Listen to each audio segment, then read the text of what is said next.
अस्सलाम वालेकुम वीवर्स, मैं नाज शाह आपके साथ हूँ। आज मैं आपके साथ शेयर करूँगी कि रसूलुल्लाह सल्लल्लाहु अलैहि वसल्लम और उनके सहाबा इकराम जब रमज़ान आता तो उसका इस्तकबाल किस तरह किया करते थे, कैसे तैयारी करते थे और किस तरह रसूलुल्लाह सल्लल्लाहु अलैहि वसल्लम ने हमें नसीहत फरमाई कि हम किस तरह इस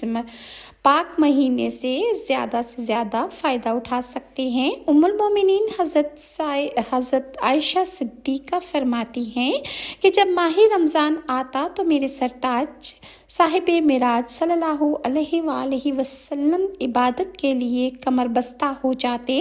और सारा महीना अपने बिस्तर मुनव्वर पर तशरीफ़ ना लाते थे।